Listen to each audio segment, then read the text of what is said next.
Untuk mewujudkan rencana menguasai harta Rianti, Basori pun mengajak Rianti untuk pergi ke Magelang dengan sepeda motor milik Rianti untuk berjalan-jalan dan beralasan ingin mengenalkan Rianti ke keluarganya sehingga mereka bisa melangkah ke jenjang yang lebih serius. Halo Sobat Pena, apa kabar hari ini? Assalamualaikum warahmatullahi wabarakatuh. Hari ini kita akan kembali membahas kejadian-kejadian mengerikan, kisah nyata yang terjadi di muka bumi ini. Kisah kali ini terjadi di Magelang, Jawa Tengah pada tahun 2022. Bercerita tentang seorang wanita yang mengalami nasib tragis. Dia tewas dan jasadnya ditemukan tanpa busana, tersangkut di batu pinggiran sungai. Rupanya tindakan keji tersebut dilakukan oleh kekasih korban lantaran merasa sakit hati dibandingkan dengan pria lain. Sekaligus pelaku juga ingin menguasai harta milik korban. Bagaimana cerita selengkapnya tentang kasus yang satu ini? Langsung saja kita bahas di Kata Pena.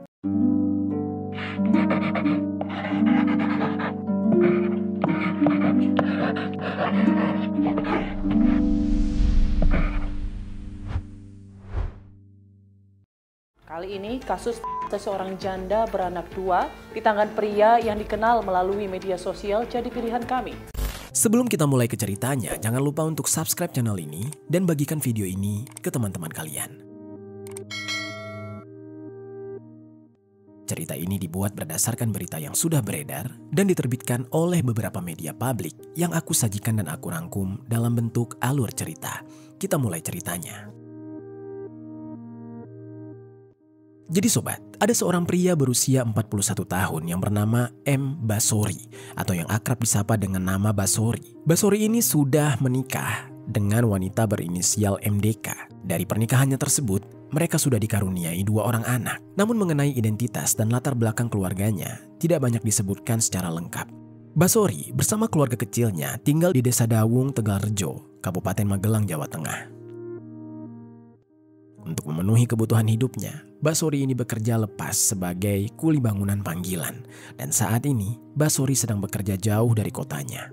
Basori saat ini bekerja bangunan di wilayah Cilandak, Jakarta Selatan. Di sana Basori tinggal di sebuah rumah bedeng atau rumah darurat sebagai tempat para kuli bangunan tinggal bersama rekan-rekan kuli lainnya. Lalu sobat, jika biasanya jauh dari keluarga, bagi sebagian banyak orang terasa sangat sulit diterima karena biasanya akan menimbulkan rasa rindu, namun berbeda dengan yang dirasakan oleh Basori. Rupanya Basori malah senang dan menggunakan kesempatan jauh dari keluarga untuk tebar pesona dengan wanita-wanita di Jakarta. Diam-diam ternyata Basori merupakan playboy yang siap menebar jala di setiap penjuru kota Jakarta. Dan untuk mencari mangsanya, Basori ini menggunakan sosial media Facebook untuk berkenalan dengan banyak wanita. Ibarat sekali pancing, ditambah dengan gombalan dan rayuan maut, banyak wanita yang percaya dan tergila-gila pada Basori tanpa mengetahui latar belakang dirinya yang sudah memiliki istri dan 2 orang buah hati. Hingga pada akhirnya, ada 2 orang wanita yang dekat dengan Basori. Wanita pertama tidak dijelaskan identitasnya di media, sedangkan wanita kedua adalah seorang wanita paruh baya berusia 48 tahun yang bernama Rianti. Rianti merupakan seorang janda yang memiliki 2 orang anak, di mana diketahui salah satunya adalah seorang anak laki-laki yang berinisial JA. Mereka tinggal bersama di perumahan Taman Raya, Desa Mangunjaya, Kecamatan Tambun Selatan, Kabupaten Bekasi. Tidak banyak media yang mengungkapkan mengenai latar belakang dari keluarga Rianti, sehingga tidak diketahui bagaimana aktivitas dari Rianti maupun kedua anaknya sehari-hari. Namun diketahui, Rianti ini merupakan seorang ibu rumah tangga yang sehari-harinya mengurus rumah dan kedua putranya. Lalu, selama menjadi ibu rumah tangga, apalagi seorang janda yang tidak memiliki pendamping hidup, rupanya membuat kehidupannya terkesan jenuh. Di lingkungan sekitarnya, Rianti dikenal sebagai orang yang baik dan ramah. Dan dengan sifatnya tersebut, Rianti kerap berinteraksi dengan orang-orang sekitar, terlebih lagi dengan para tetangga. Namun meskipun sudah sering berinteraksi dengan orang-orang sekitar, rasanya tetap saja jenuh. Dan untuk mengisi kejenuhan tersebut, Rianti memutuskan untuk menghabiskan waktu dengan bermain media sosial, yang salah satunya adalah Facebook. Dan dari Facebook, Rianti berkenalan dengan beberapa teman, namun di antara orang-orang yang berkenalan dengannya, ada 1 orang yang paling dekat dengan dia, yaitu seorang pria yang bernama Basori. Dan setelah lama hidup menjanda, kali ini Rianti rasanya kembali merasakan jatuh cinta setelah mengenal Basori. Dan Basori yang pandai merayu apalagi juga membual soal kehidupan, di mana dia berbohong soal pekerjaannya dan mengaku masih bujang alias tidak punya istri, membuat Rianti rasanya tidak ragu dengan Basori. Hingga hari demi hari, rasanya komunikasi di antara mereka semakin intens dan pada akhirnya mereka yang sama-sama nyaman kemudian resmi berhubungan sebagai sepasang kekasih. Meski di usia mereka yang sudah paruh baya, namun seperti sepasang kekasih lainnya, mereka berdua kerap menghabiskan waktu bersama. Rianti merasa dirinya sudah cukup berumur untuk memiliki pacar, namun ternyata masih ada pria yang masih mau menerimanya apa adanya dan merasa sangat bersyukur. Meski tanpa Rianti ketahui bahwa kekasihnya tersebut bukanlah pria tulus seperti yang dia tahu. Justru pria ini adalah playboy yang memiliki istri dan anak-anak. Lalu sobat, seiring kedekatan mereka sebagai sepasang kekasih, Basori pun tertarik dengan harta benda milik Rianti. Di tengah kesulitan ekonomi yang Basori hadapi, apalagi mengingat pekerjaannya sebagai kuli bangunan juga tidak terlalu besar, ternyata membuat Basori cukup tergiur dan Basori pun jadi memiliki rencana lain dari kedekatannya dengan Rianti, yaitu untuk menguasai harta milik Rianti. Singkat cerita, waktu pun terus berlalu. Untuk mewujudkan rencana menguasai harta Rianti, Basori pun mengajak Rianti untuk pergi ke Magelang dengan sepeda motor milik Rianti untuk berjalan-jalan dan beralasan ingin mengenalkan Rianti ke keluarganya sehingga mereka bisa melangkah ke jenjang yang lebih serius. Rianti yang hendak dikenalkan dengan keluarga sang kekasih tentu saja mau menerima saat diajak. Karena bagi Rianti, dia sudah percaya dan benar-benar melabuhkan hatinya kepada Basori. Sehingga di saat itu Rianti pun tidak menolak ajakan untuk melangkah ke jenjang yang lebih serius. Tanpa mengetahui, ternyata ada niat buruk di baliknya, yaitu Basori sengaja membawanya pergi jauh agar bisa melancarkan aksinya dengan lebih mudah, karena jauh dari area yang diketahui oleh Rianti. Di saat itu, kepada Rianti, Basori pun meminta Rianti untuk mempersiapkan diri dengan baik, yang dimana maksudnya agar Rianti tampil cantik dan terlihat mewah dengan segala perhiasan yang dia miliki. Tibalah pada hari Rabu, tanggal 23 Februari tahun 2022, mereka siap untuk berangkat ke Magelang. Dan pada siang harinya, Basori pun datang ke rumah Rianti untuk menjemput. Kedatangan Basori di rumah Rianti disambut oleh putra kedua Rianti. Putra keduanya ini, yang baru melihat sosok kekasih ibunya tersebut, lantas mengizinkan dia masuk dan menunggu ibunya di dalam rumah. Melihat Basori, putra kedua Rianti ini sebenarnya ragu. Entah mengapa dia memiliki firasat buruk dengan pria tersebut. Sehingga putra kedua Rianti pun jadi menaruh curiga, mengingat dia juga tidak mengetahui identitas siapa pria ini yang menjadi kekasih baru ibunya. Putra kedua Rianti yang merasa curiga kemudian menghubungi kakaknya yang berinisial JA. JA pun menyarankan adiknya untuk meminta kartu tanda penduduk atau KTP milik Basori agar bisa diperiksa terlebih dahulu. Sekaligus meminta foto KTP tersebut dikirimkan kepadanya supaya dia juga dapat melihatnya. Namun pada saat putra kedua Rianti ini meminta KTP Basori, seperti arahan kakaknya, Basori yang takut identitasnya ketahuan, apalagi dia juga berpikir bahwa di KTP-nya ada status sudah menikah, maka Basori pun berbohong kalau KTP-nya tertinggal di kantor. Sehingga putra kedua Rianti ini akhirnya mengirimkan kepada kakaknya foto wajah Basori yang sedang duduk menunggu ibu mereka. Dan tidak lama setelah itu, Rianti, sang ibu, akhirnya siap untuk pergi dan selesai berdandan. Sesuai dengan keinginan Basori, Rianti terlihat mewah dengan menggunakan seluruh perhiasannya. Dan tanpa menunggu lama, mereka berdua pun segera berangkat menuju ke Magelang. Sebelum pergi, Rianti pun juga sempat pamit dengan para tetangga. Setelah itu, mereka berangkat menggunakan motor milik Rianti. Dalam perjalanan mereka menuju Magelang, mereka pun sempat menginap di Tegal, sampai akhirnya mereka kembali melanjutkan perjalanan keesokan harinya. Pada keesokan harinya, mereka melanjutkan perjalanan mereka sampai di Magelang pada hari Kamis tanggal 24 Februari tahun 2022. Basori yang memang tidak benar-benar ingin membawa Rianti ke rumah keluarganya, langsung mengajak Rianti untuk ke Candi Borobudur. Alasannya untuk jalan-jalan, dan membuat seakan-akan Rianti percaya bahwa tujuan mereka adalah jalan-jalan.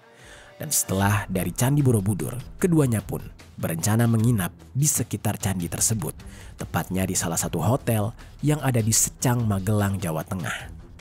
Dalam perjalanan mereka menuju ke hotel, Rianti ini sempat menanyakan soal kejelasan janji Basori untuk mengenalkannya kepada orang tua Basori. Namun karena memang Basori tidak sungguh-sungguh, jadinya sikap Basori tampak tidak serius, terkesan meremehkan dan acuh terhadap janjinya sendiri dan membuat Rianti merasa sangat kesal. Di tengah rasa kesalnya, Rianti yang takut Basori menipunya soal bertemu dengan keluarga atau tentang pernikahannya, dia jadi membanding-bandingkan Basori dengan pria lain. Di saat itu, terkesan dia kecewa dengan Basori. Dia membandingkan Basori dengan pria yang mungkin lebih serius kepadanya. Dan hal tersebut membuat Basori seketika merasa sakit hati dan tersinggung. Di tengah-tengah sakit hatinya tersebut, Basori tiba-tiba jadi gelap mata. Di pikirannya saat itu, dia tidak terima dibanding-bandingkan dengan pria lain. Jadinya, selain ingin menguasai harta dari Rianti, Basori sekalian saja ingin menyakiti Rianti. Kalau bisa, menghabisi nyawa Rianti sekalian karena merasa sakit hati. Tidak lama setelah itu, mereka pun sampai di salah satu hotel di Secang. Keduanya pun menginap di sana. Di hotel tersebut, Basori sudah semakin bulat dengan keputusannya. Semalaman, dia menggerutu di dalam hati, memikirkan cara untuk bisa melancarkan aksi keji. Sampai pada akhirnya, dia memutuskan untuk menghabisi nyawa Rianti di area sungai di sekitar hotel tempat mereka menginap dengan modus ingin mengajak Rianti mandi di sungai tersebut. Singkat cerita, keesokan harinya, pada tanggal 25 Februari tahun 2022, untuk rencana perjalanan selanjutnya, Basori yang hendak melancarkan aksi kejinya, kemudian mengajak Rianti untuk mandi di Sungai Bolong yang mengalir di antara perbatasan Kecamatan Tegalrejo dan Kecamatan Secang. Namun di saat itu, Rianti yang diajak mandi di sungai oleh Basori kemudian menolak karena cuacanya memang sedang sangat dingin. Dan Basori yang tidak habis akal pun kemudian mengajak Rianti berwisata ke Taman Kiai Langgeng, Kota Magelang, agar Rianti jadi lelah dan nantinya setelah pulang dari tempat wisata tersebut, Rianti mau mandi di sungai dan Basori dapat melancarkan aksi kejinya terhadap Rianti. Dan singkat cerita, berangkatlah mereka bersenang-senang ke Taman Kiai Langgeng, Kota Magelang, dan di sana mereka berada sampai siang.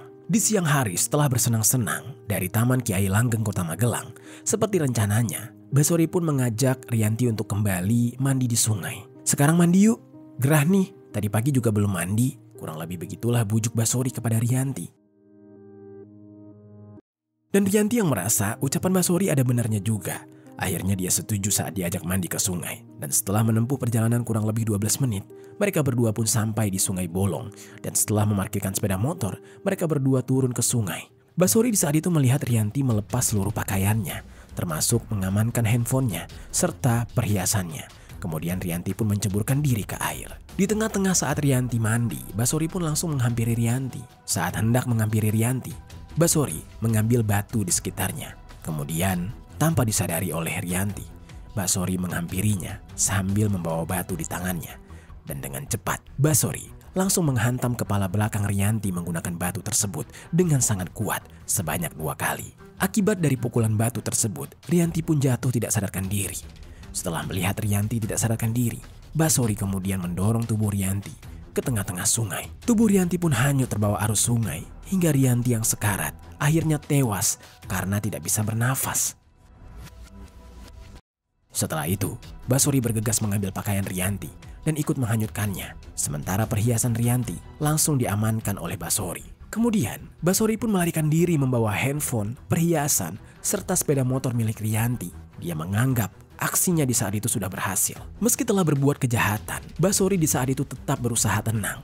Dia segera membawa handphone, perhiasan, serta motor milik Rianti ke Pasar Parakan dengan tujuan mengganti plat nomor kendaraan agar tidak dicurigai. Setelah itu, motor milik Rianti pun dititipkan pada teman Basori di daerah Banjarnegara. Namun tidak dijelaskan di media manapun apakah teman Basori ini mengetahui bahwa Basori sudah melakukan aksi yang keji atau dia hanya menerima apa yang diberikan oleh Basori saja. Lalu selain itu, memang dasarnya Basori ini adalah playboy. Di Banjarnegara sendiri, Basori ternyata juga menjemput pacarnya yang lain untuk dia ajak ke Jakarta. Di saat itu pacarnya mau untuk pergi bersama Basori ke Jakarta. Dan setelah mereka sampai di Jakarta, Basori ini sempat mengantarkan pacarnya tersebut ke daerah Bogor. Kemudian, Basori kembali lagi ke tempat kerjanya, yaitu di lokasi proyek di kawasan Cilandak, Jakarta Selatan. Singkat cerita, 2 hari kemudian, pada hari Minggu tanggal 27 Februari tahun 2022, sekitar pukul 12 siang, ada seorang pria yang berusia 45 tahun. Dia merupakan warga Dusun Bungas, Desa Ngasem, Kecamatan Tegalrejo, yang bernama Sukardi. Dia adalah seorang pencari rumput dan kayu di bantaran Sungai Bolong. Saat dia tengah melakukan aktivitas, dia justru dikejutkan dengan penemuan jasad wanita tanpa busana yang tersangkut di batu pinggiran sungai. Sukardi di saat itu takut. Dia bingung harus bereaksi seperti apa dan harus melakukan apa. Sehingga dia yang takut kemudian langsung berlari pulang ke rumah, memberitahukan apa yang dia lihat kepada sang istri yang bernama Menik yang berusia 44 tahun. Selain istrinya, Sukardi juga memberitahukannya kepada kepala desa setempat. Dan atas kabar dari Sukardi, mereka semua bersama warga sekitar yang juga mendengar desas-desus tersebut langsung bergegas pergi ke sungai untuk memeriksa kebenaran informasi itu. Dan ternyata sampai di sungai, benar saja. Mereka sampai di sana, ada jasad wanita tanpa busana yang sudah membengkak dan membusuk. Tubuhnya sudah tidak dapat dikenali. Atas temuan itu, kepala desa yang juga sudah memastikan bahwa jasad tersebut bukanlah warganya, akhirnya langsung melaporkan temuan ini kepada Polres Magelang. Polres Magelang langsung terjun ke lokasi.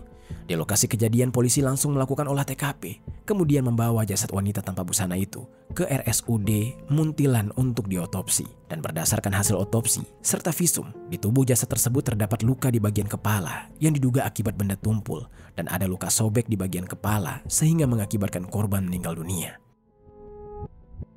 Dari hasil pemeriksaan sidik jari jasad, terungkap identitas jasad merupakan seorang wanita yang bernama Rianti, warga Kecamatan Tambun Selatan, Kabupaten Bekasi. Dan untuk mengkonfirmasi identitas jasad, polisi pun langsung mengabarkan keluarganya. Ketika itu, yang mendengar kabar jika Rianti meninggal dunia adalah kedua anaknya. Mereka yang mendengar kabar ibunya menjadi korban eksekusi. Mereka menangis sejadi-jadinya. Mereka terkejut dan tidak percaya. Kedua putra Rianti di saat itu berharap jika informasi ini palsu dan jasad yang ditemukan itu bukan ibu mereka. Namun, memang sudah 2 hari mereka tidak mendapatkan kabar dari sang ibu. Dan di saat mereka memeriksa, rupanya mereka harus menelan pil pahit kekecewaan, sekaligus bagai dunia mereka runtuh di siang bolong ketika mereka memeriksa jasad yang ternyata benar. Jasad tersebut adalah jasad ibu mereka. Jasad Rianti yang sudah selesai diperiksa kemudian dipulangkan kepada anak-anaknya untuk segera dimakamkan. Isak tangis keluarga tidak bisa terbendung. Pihak kepolisian masih melakukan penyelidikan mengenai identitas dari pelaku, dan berdasarkan keterangan saksi yang salah satunya didapatkan dari putra korban sendiri yang memberitahu bahwa terakhir kali ibunya pergi bersama seorang pria, di mana dia sempat memfoto pria tersebut yang bernama Basori. Dan dari petunjuk itulah polisi mencoba untuk mencari siapa pria tersebut. Begitu juga dengan para tetangga yang juga sempat melihat Rianti pergi bersama si pria yang dimaksud, yang dimana ketika Rianti tewas hanyut di sungai, pria tersebut pun hilang. Bahkan di saat itu, barang-barang Rianti yaitu handphone, perhiasan, serta sepeda motornya juga raib. Atas keterangan itu, polisi langsung mengejar pria tersebut dan mendapatkan identitasnya yang ternyata merupakan seorang kuli bangunan yang berada di sebuah bedeng di sebuah proyek di daerah Cilandak, Jakarta Selatan. Polisi langsung meringkus Basori di sana. Dan yang semakin memperkuat dugaan bahwa Basori adalah pelakunya ketika polisi mendapatkan barang-barang milik Rianti yang ada pada Basori.